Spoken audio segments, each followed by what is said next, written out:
재미있는 옛날 이야기. 안녕하세요. 감자공주와 함께 하시면서 꿀잠 주무세요. 오늘도 정말 수고 많으셨습니다. 시작할게요. 이야기 주머니.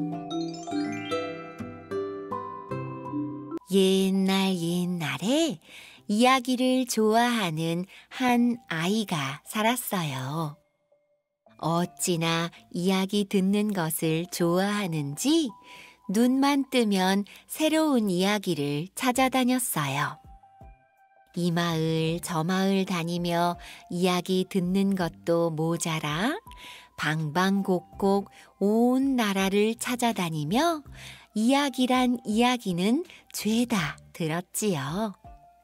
그런데 이 아이는 남의 이야기를 듣기만 했지 들은 이야기를 남에게 해주는 법이 없었어요. 진짜 재밌다. 종이에 적어서 잘 숨겨둬야지. 재미있는 이야기를 들으면 그 자리에서 종이에 적어서 집으로 가져왔어요. 그러고는 이야기를 적은 종이를 주머니에 넣어서 천장에 매달아 놓았어요. 한 해가 가고 두 해가 가고 아이는 무럭무럭 자라 어느덧 총각이 되었어요.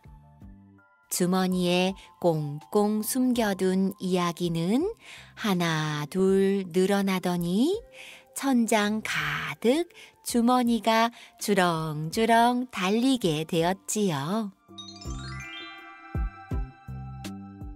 어느 날 이 총각이 밤에 쿨쿨 잠을 자고 있었어요.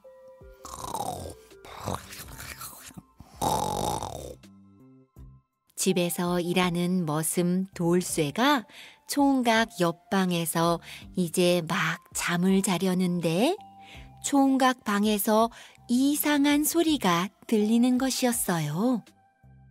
돌쇠는 이상해서 방문을 열어보았어요. 웅성웅성하는 소리 같기도 하고 두런두런 이야기하는 소리 같기도 했어요.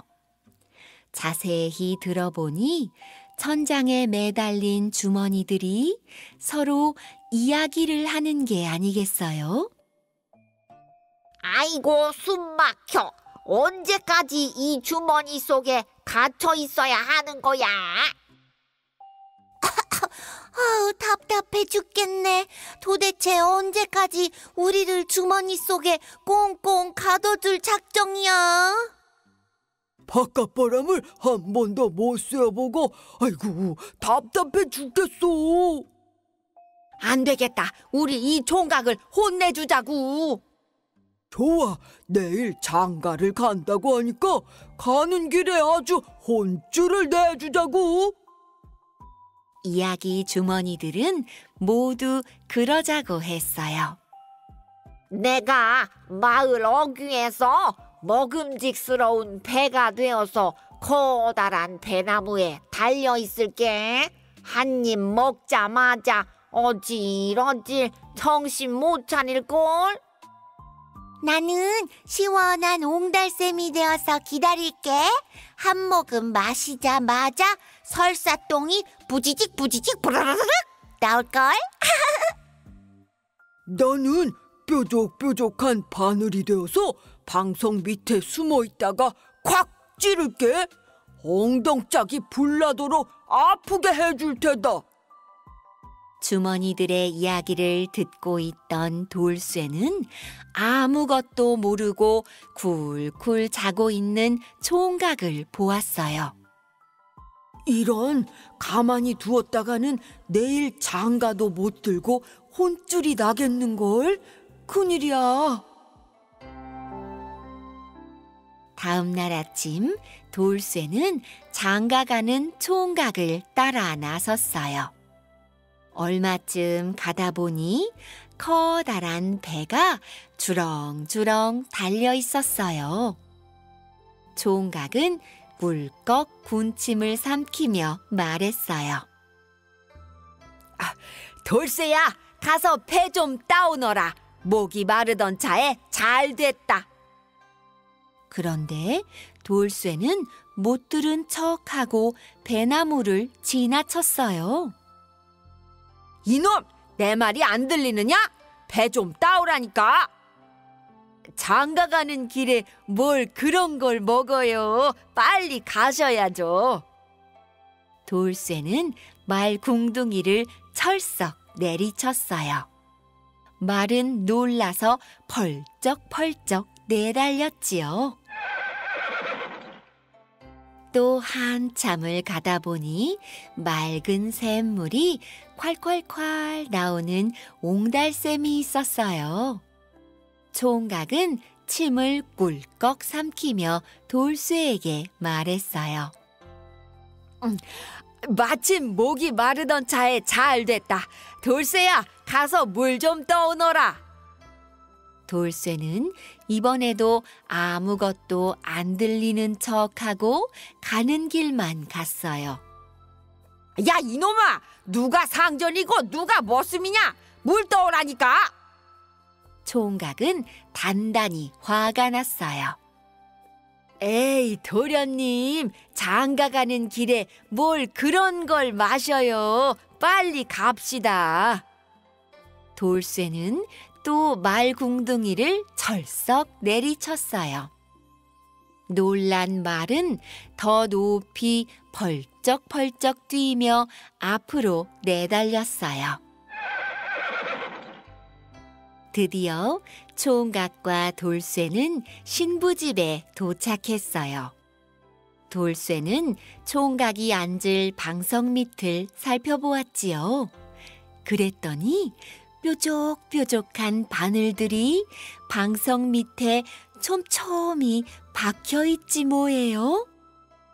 신랑 신부 맞절. 총각이 신부에게 절을 하려고 바늘방석에 앉으려는 찰나였어요. 돌쇠는 총각을 휙 밀쳐내고 바늘방석을 냅다 던져버렸어요. 총각은 꽈당 넘어졌지요. 총각은 머리끝까지 화가 났어요. 이 녀석아, 이게 무슨 짓이냐?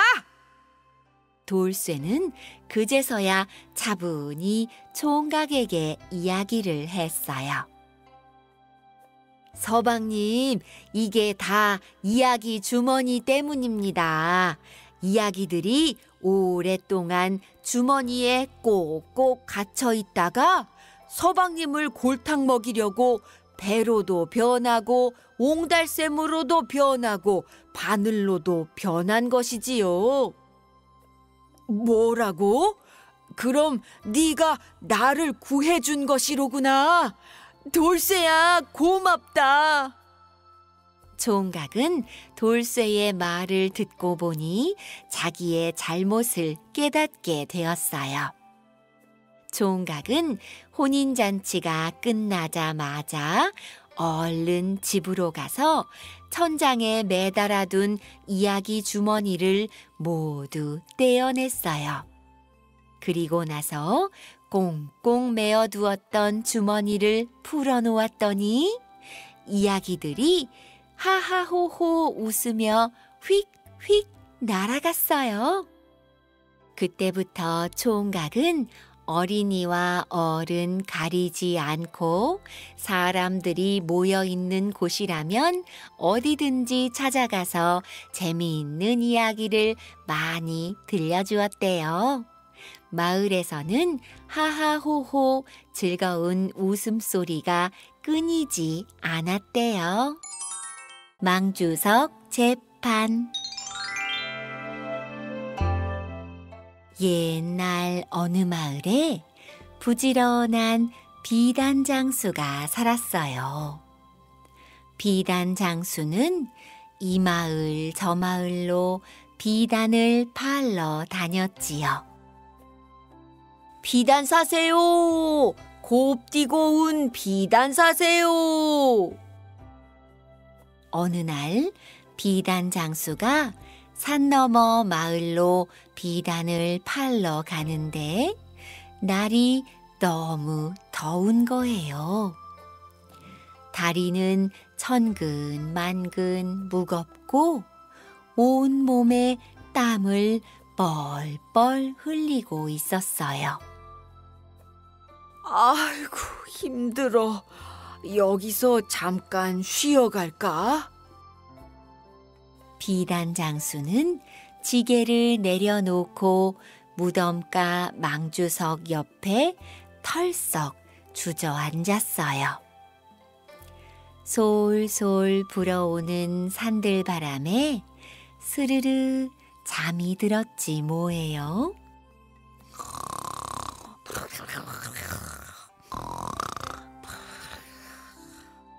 비단 장수는 한참 늘어지게 잠을 자고 일어났어요. 그런데 이게 웬 날벼락이래요? 망주석 옆에 놓아둔 비단 짐이 감쪽같이 사라져버린 거예요. 내 비단! 내 비단! 비단 장수는 눈을 크게 뜨고 샅샅이 뒤져봤지만 끝내 비단을 찾지 못했어요. 아이고, 망했네. 나는 망했어. 비단 장수는 울음을 터뜨렸어요. 때마침 그 옆을 지나던 한 노인이 비단 장수의 딱한 사정을 듣더니 혀를 끌끌 차며 말했어요. 딱하게 되었네 그려. 우리 마을에 새로 오신 원님을 찾아가 보게나. 비단 장수는 그 길로 원님을 찾아갔어요. 무덤 앞에서 낮잠을 자고 일어나 보니 비단짐이 사라졌단 말이지. 예, 감쪽같이 사라졌습니다. 그래, 그 주위에는 아무도 없었느냐? 예, 아무도 없었습니다. 망주석만 서 있을 뿐이었습니다, 사또. 원님은 곰곰이 생각하더니 무릎을 탁 치며 말했어요. 비단짐을 훔쳐간 도둑이 누구인지 망주석은 알 것이다. 당장 가서 망주석을 끌고 오너라. 망주석을 끌고 오라고쇼? 비단 장수는 어안이 벙벙해 눈을 꿈뻑꿈뻑. 포졸들은 어쩔 줄 모르고 서 있었어요. 그러자 원님의 호통 소리가 들렸어요. 뭣들 하느냐? 어서 가서 망주석을 잡아오지 못할까? 예이! 비단 장수와 포졸들은 낑낑대며 망주석을 뽑아 수레에 싣고 사또에게 끌고 왔어요.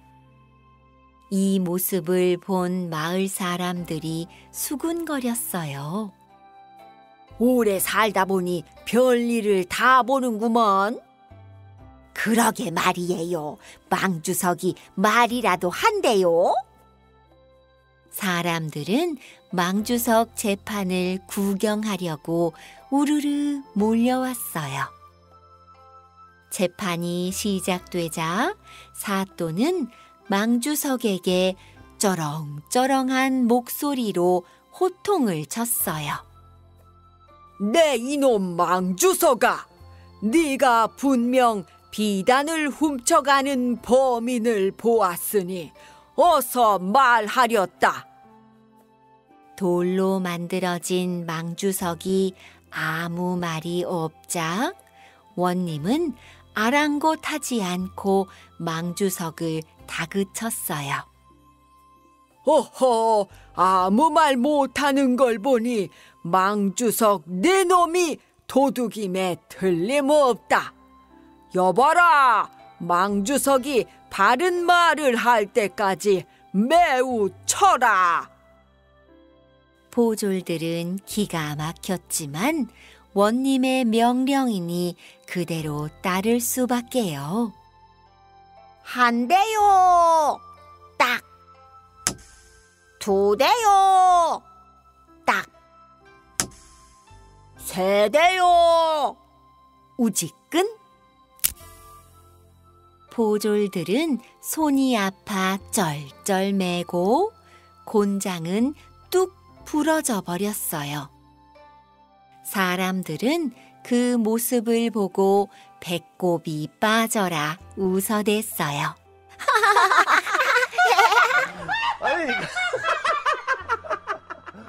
원님은 화난 목소리로 말했어요.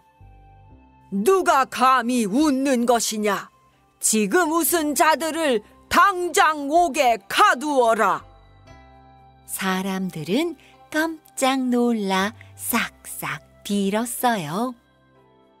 사또나리, 제발 한 번만 용서해 주십시오. 사또, 다시는 웃지 않겠습니다요. 한 번만 용서해 주세요. 정 그렇다면 사흘 안에 비단을 한 필씩 가져오도록 하여라. 가져오지 않는 자에게는 다시 큰 벌을 내릴 것이다. 사람들은 비단을 구하러 이리저리 뛰어다니기 시작했어요. 너도 나도 비단을 구하려고 아랫마을 윗마을로 다니며 정신없이 비단을 찾아 나섰지요. 사흘이 지나자 관가 마당에는 알록달록 곱디 고운 비단이 수북이 쌓여 있었어요. 원님이 비단 장수에게 물었어요. 이 중에 네가 잃어버린 비단이 있는지 찾아보아라. 비단을 찬찬히 살펴보던 비단 장수는 깜짝 놀랐어요. 이 비단은 모두 제가 잃어버린 것들입니다. 그것을 어찌 알 수 있느냐? 네, 저희 집 비단은 끝을 이렇게 두툼하게 매듭짓습니다. 여봐라, 당장 가서 이 비단을 판 자를 잡아오너라. 그 자가 바로 범인이다. 비단 장수는 잃었던 비단을 모두 되찾았고 망주석도 원래 있던 자리에 세워졌어요. 사람들은 원님의 지혜로운 뜻을 깨닫고 입에 침이 마르도록 원님을 칭찬했어요. 우리 사또는 정말 지혜로운 분이야. 맞아요. 지혜로운 사또님이 계셔서 얼마나 좋은지 몰라요. 그 후로도 원님은 오래오래 그 마을을 다스리며 잘 살았대요. 거짓말 3마디. 옛날 어느 마을에 높은 벼슬을 한 대감이 살고 있었어요. 이 대감은 재미있는 거짓말을 듣는 것을 아주 좋아했어요. 대감에게는 예쁜 딸이 하나 있었어요. 딸이 시집갈 나이가 되자 대감은 대문에 커다란 방을 붙였어요. 거짓말을 3마디 하는 총각에게 내 딸을 시집 보내겠다. 하는 내용이었지요. 거짓말을 잘하면 부잣집 사위가 될 수 있다는 소문을 듣고 거짓말 깨나 한다는 마을의 총각들이 우르르 몰려들었지요. 입만 열면 거짓말을 하는 한 사내가 대감 앞에 섰어요. 이 사내는 자기가 뿡 방귀를 뀌고서 옆 사람에게 뒤집어 씌운 이야기며 똥덩어리를 금덩어리라고 속인 이야기를 늘어놓았지요. 대감은 첫 번째 이야기와 두 번째 이야기를 듣고 나서 참 그럴듯한 거짓말일세 하며 맞장구를 쳐주다가 세 번째 거짓말을 듣자 손사래를 치며 말했어요. 호호, 듣자 하니 그 말은 참말 아닌가? 하며 퇴짜를 놓았지요. 두 번째 사내도 세 번째 사내도 대감 앞에서 거짓말을 늘어놓는데 대감은 항상 세 번째 거짓말을 듣자마자 오호, 그 말은 참말 아닌가? 하며 돌려보냈어요. 그러던 어느 날 한 총각이 소문을 듣고 대감의 집으로 찾아왔어요. 총각은 대감에게 공손히 인사를 했지요. 안녕하십니까? 저는 대추나무골에 사는 총각이옵니다. 저 그럴듯한 거짓말 좀 들어보세. 하며 대감이 재촉했어요. 그러자 총각은 대감에게 다가가 자기 주머니에서 대추를 한 움큼 꺼내어 대감에게 내밀었어요. 이건 대추가 아닌가? 그렇사옵니다. 이 대추는 보통 대추가 아니지요. 은진 미륵이 따준 귀한 대추이옵니다. 은진 미륵? 제가 사는 마을엔 끝도 보이지 않는 높은 대추나무가 있사옵니다. 바로 옆에는 커다란 은진 미륵이 있지요. 대추를 따려는데 나무가 하도 높아서 손도 닿지 않고 도저히 방법이 없었는데 길쭉한 갈대를 하나 뽑아 은진 미륵 콧구멍에 넣고 살살살 간지렸더니 이 은진 미륵이 애취 하며 재채기를 했습니다.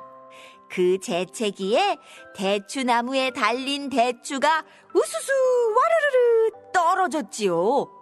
그 대추를 팔아 커다란 기와집을 사고 남은 대추를 가지고 온 것이지요.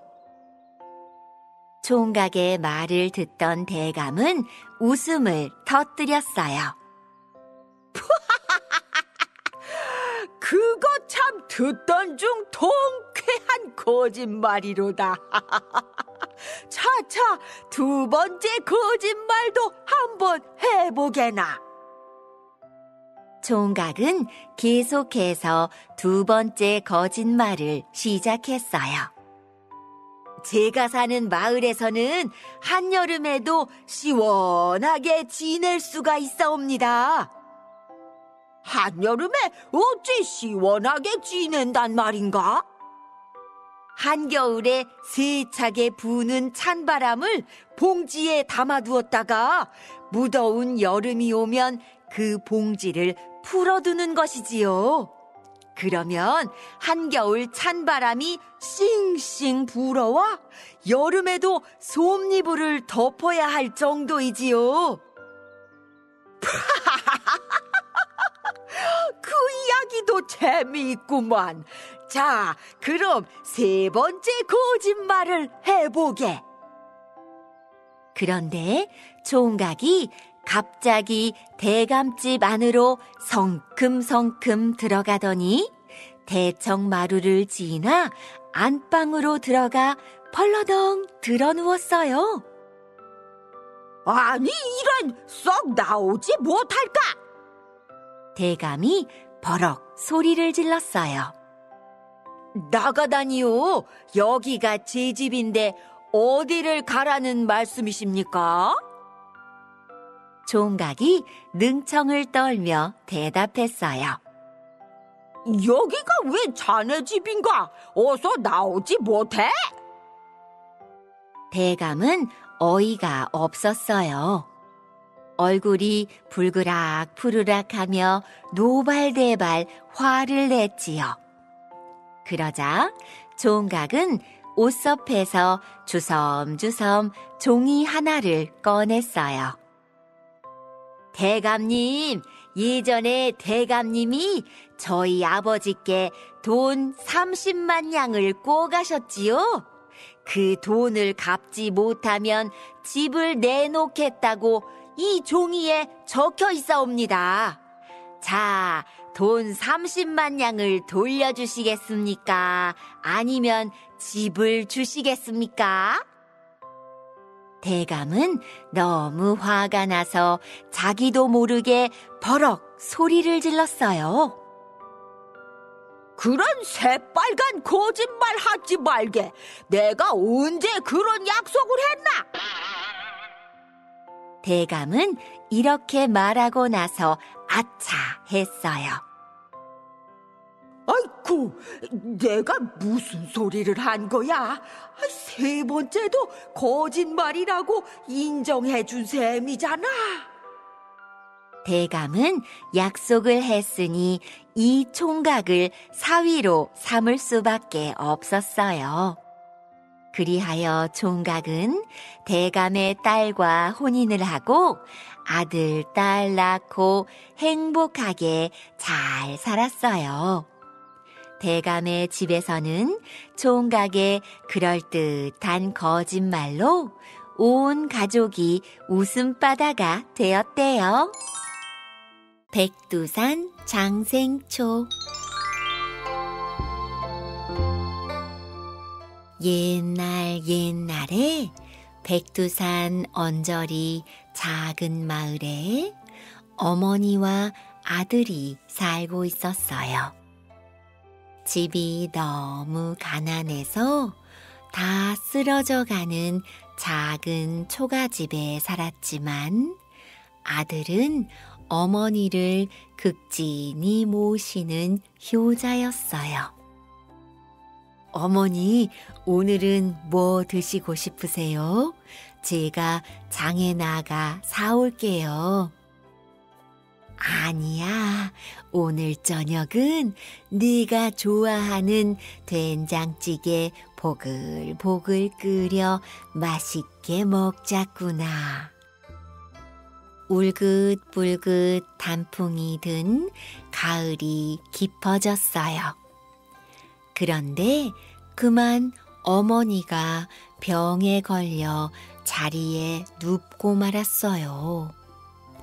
좋다는 약은 모두 써보고 용하다는 의원은 모두 찾아가 보았지만 어머니의 병은 점점 더 깊어지기만 했어요. 아들은 어머니의 병이 걱정이 되어 울상이 되었어요. 그러다가 마을에서 지혜롭기로 소문난 노인을 찾아갔어요. 어르신, 저희 어머니의 병을 어떻게 하면 낫게 해드릴 수 있습니까? 자네 어머니의 병은 쉽게 나을 병이 아닐세. 네? 그게 무슨 말씀이세요? 쉽지는 않지만 고칠 방법은 딱 한 가지가 있네. 그게 어떤 방법입니까? 지혜로운 노인은 아들에게 천천히 일러주었어요. 백두산 깊은 골짜기에 가면 장생초라는 약초가 있네. 그 약초를 다려드리면 나을 수가 있다네. 하지만 백두산은 험하고 높은 산이어서 사람이 함부로 들어갈 수 없는 산이라네.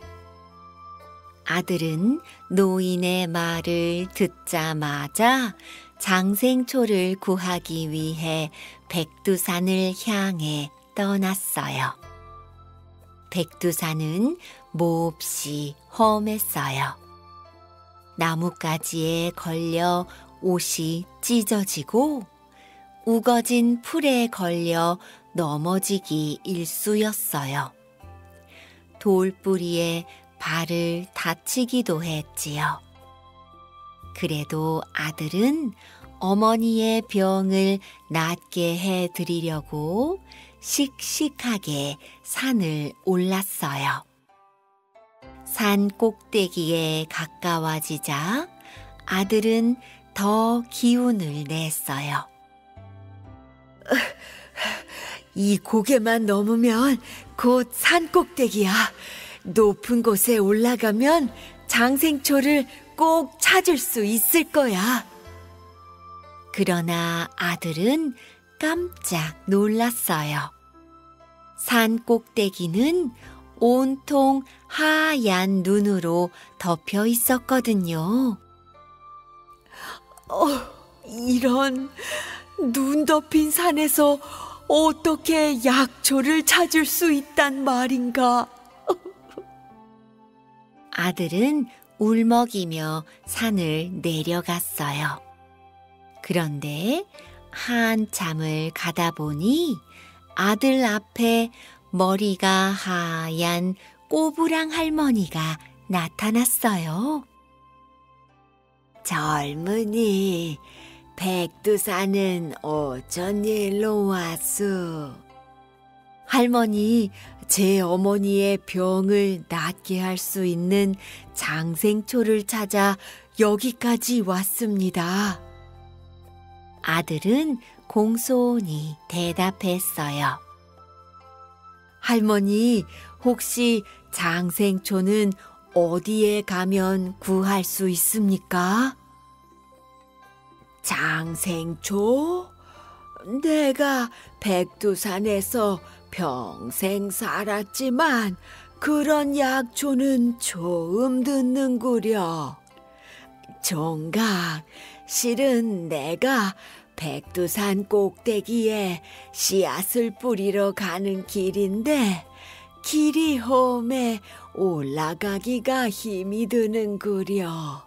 나 대신 이 씨앗을 백두산 꼭대기에 좀 뿌려주겠나? 아들은 할머니가 마치 집에 누워 계신 어머니 같은 생각이 들어 할머니의 부탁을 거절할 수가 없었어요.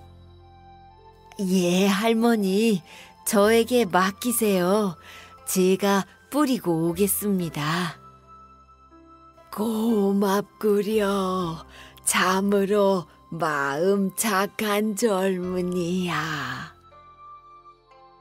아들은 씨앗이 든 주머니를 들고 다시 산을 올랐어요. 아들은 장생초를 찾을 수 있기를 간절히 바랬지만 장생초는 아무데도 없었어요. 장생초는 보이지를 않는구나.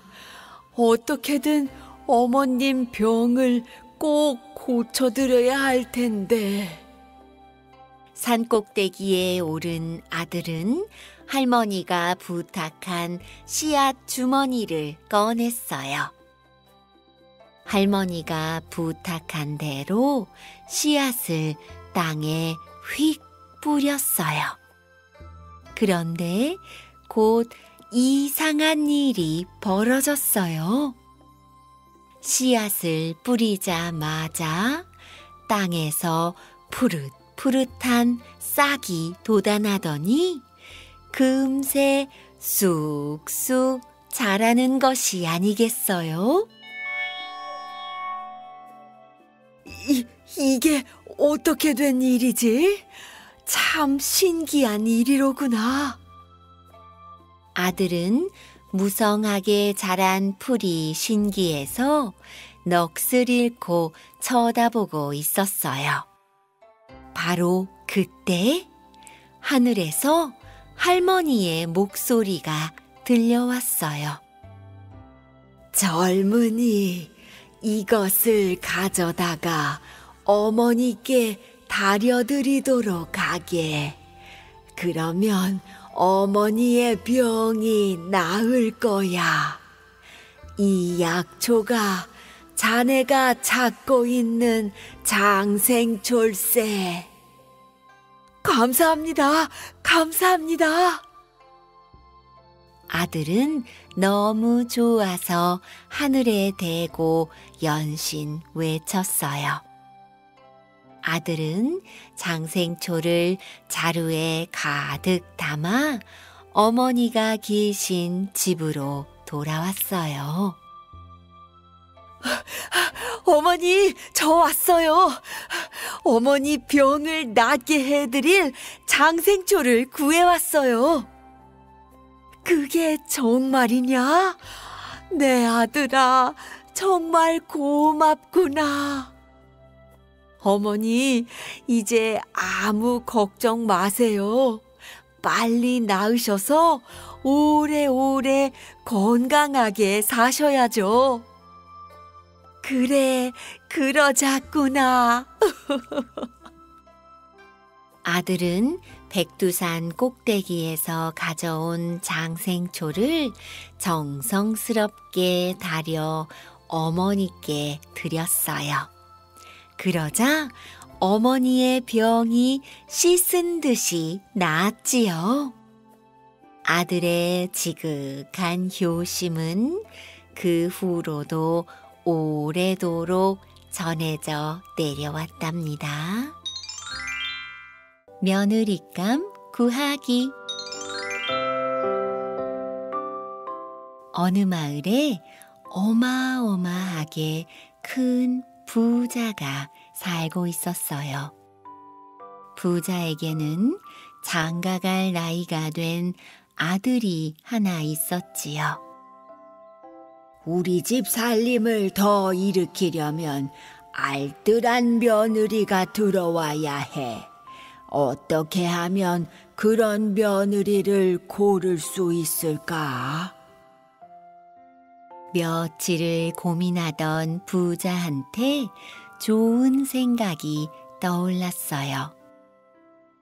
옳거니 그렇게 하면 되겠구나. 부자는 며느리감을 뽑기 위해 집을 따로 준비한 뒤 이렇게 소문을 냈어요. 누구든지 우리 집에 시집 오려는 처녀는 집안이 훌륭하든 가난하든 돈이 많든 적든 상관없이 먼저 며느리 집에서 한 달을 살아야 한다.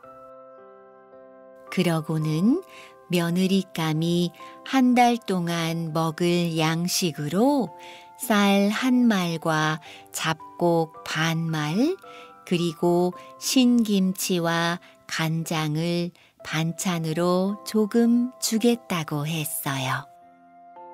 하지만 그걸로는 한 사람이 한 달을 먹고 살기에 턱없이 모자랐지요. 보통 어른이 한 달에 쌀 2말쯤을 먹었으니 쌀 한 말과 잡곡 반 말로는 아껴서 먹어도 모자랐지요. 더구나 며느리감 말고도 며느리 집에서 함께 살 할머니까지 같이 나누어 먹어야 한다니 아무리 생각해 봐도 모자란 양이었죠. 부자라고 해서 시집 갈까 했더니 이게 무슨 수작이야? 부자라더니 이렇게 구두쇠인 줄은 몰랐네. 마을 처녀들은 투덜대며 발길을 돌렸지요. 어느 날 한 처녀가 며느리 집으로 찾아갔어요. 쌀 한 말과 잡곡 반 말을 90봉지로 나누어 할머니와 함께 한 끼니씩 먹으면 되겠지? 이렇게 생각한 처녀는 쌀을 90봉지에 나누어 담다가 한숨을 쉬었어요. 아유, 한 주먹도 안 되는 밥을 먹고는 도저히 한 달 동안 살아갈 자신이 없어. 에휴, 세상에 둘도 없는 구두쇠 영감 같으니. 처녀는 아무리 배가 고파도 한 달만 꾹 참으면 부잣집 며느리가 되어 편하게 살 수 있을 거라고 생각했어요. 하지만 이 처녀도 며칠 만에 얼굴이 누렇게 되어 힘없이 돌아갔어요. 이래저래 신랑감인 아들만 몸이 달았지요. 이러다가 장가도 못 가고 늙어 죽겠네. 아버지는 왜 며느리 집을 만들어서 처녀들을 굶겨보내고 돌아서게 하는 걸까? 나는 빨리 장가 가고 싶어 죽겠는데. 아들은 참다 못해 아버지의 소매자락을 붙잡고 하소연했어요. 아버지, 며느리 집을 없애든가 쌀을 좀 더 많이 주세요. 그래야 제가 장가를 가지요. 네? 이 녀석아, 다 너랑 우리 집을 위해서 그러는 거야. 너는 아무 소리 말고 잠자코 있기만 하면 돼. 마음에 드는 색시감이 꼭 나타날 테니 두고 보아라. 허흠. 부자는 자신의 깊은 속도 모르고 때를 쓰는 아들을 꾸짖었어요. 부자가 지독한 구두쇠라는 소문이 쫙 퍼져서 이제는 어떤 처녀도 찾아오지 않았지요. 아들은 속이 무척 상했지만 아버지가 무서워서 아무 말도 할 수 없었어요.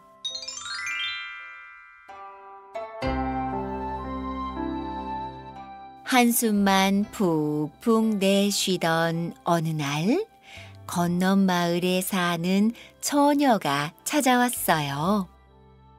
가난하고 보잘것없는 집안의 딸이었지요.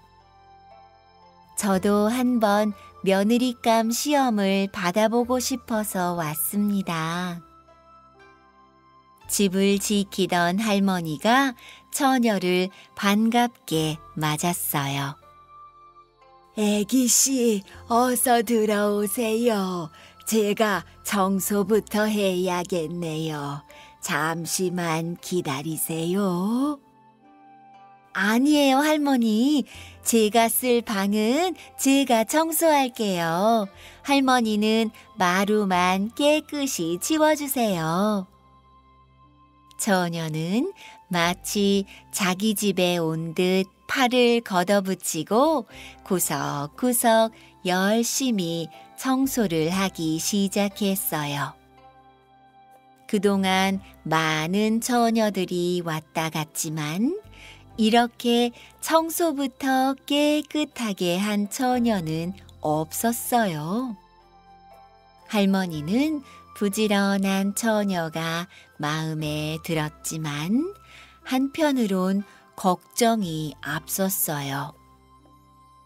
저렇게 열심히 청소하면 금방 배가 고플 텐데. 그러면 금방 쌀이 떨어지고 말걸.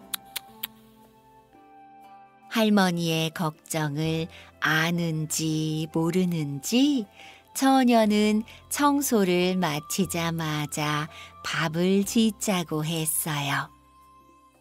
할머니, 이제 집안이 말끔해졌으니 저녁을 지어야겠어요. 청소를 했더니 배가 몹시 고프네요. 애기씨, 밥은 내가 지을 테니 쌀을 퍼주세요.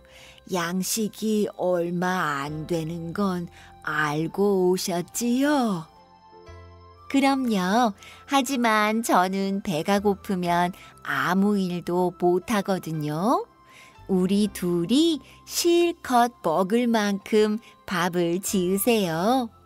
한 달 살자고 처음부터 굶을 수야 없잖아요.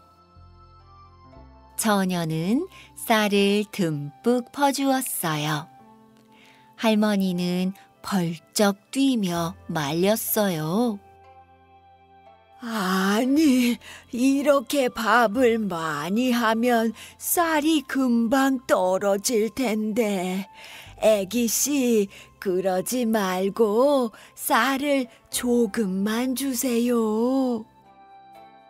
처녀는 방긋 웃으며 말했어요. 할머니, 걱정 마시고 제가 하자는 대로만 해주세요. 저도 다 생각이 있으니까요. 할머니는 처녀 말대로 밥을 넉넉히 지었어요. 반찬이라고는 신김치와 간장 한 종지 뿐이었지만 처녀는 아주 맛있게 배불리 먹었어요. 다음 날 처녀는 할머니를 불렀어요. 할머니, 일거리 좀 얻어오세요. 바느질감이든 빨랫감이든 다 좋으니 일거리를 많이 가져오셔야 해요. 일거리라니요? 부잣집 며느리가 될 뿐이 어떻게 그런 일을... 저는 가난한 집 딸이에요. 반매기, 물레질, 길쌈도 잘하고 산에 가서 나무도 해올 수 있어요. 안 해본 일이 없으니 걱정 마시고 어서 가서 일거리나 많이 가져오세요. 저야 이 동네에서 평생을 살았으니 일거리 얻는 거야 어렵지 않아요. 그러면 얼른 다녀올게요. 할머니는 일거리를 구한다며 집에서 나와 부자에게 갔어요. 그래, 이번에 온 처녀는 어떤가? 한 달을 버티겠던가? 부자가 은근히 묻자 할머니는 주름살이 다 펴지도록 얼굴 가득 웃음을 지으며 말했어요. 아이고, 영감님, 말도 마십시오. 제가 다 놀랄 정도입니다요. 할머니는 어제 오늘 있었던 일을 자세히 이야기했어요. 내가 기다리던 며느리감이 드디어 나타났군. 어디 좀 더 살펴보세. 부자는 입을 해벌쭉 벌리며 기뻐했어요.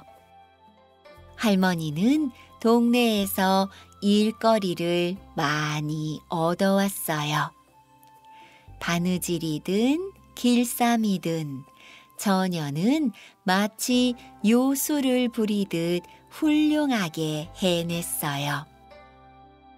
일을 잘한다는 소문이 나자 일거리가 자꾸 몰려들었어요. 처녀는 눈코 뜰 새 없이 바빠졌지요. 이렇게 한 달이 지나갔어요. 부엌에는 찬거리가 그득하고 뒤뜰에는 땔감이 높이 쌓였어요. 방 안에도 쌀가마니가 1년은 먹고도 남을 만큼 가득 쌓였지요. 마침내 처녀는 며느리감 시험을 잘 치러서 부잣집 아들과 결혼하게 되었어요. 부자는 기뻐서 얼씨구 절씨구 하며 춤을 추었지요. 부지런하고 솜씨 있고 살림도 잘하는 며느리는 남편의 사랑은 물론이고 시부모의 사랑을 듬뿍 받으며 아들, 딸 낳고 행복하게 잘 살았답니다.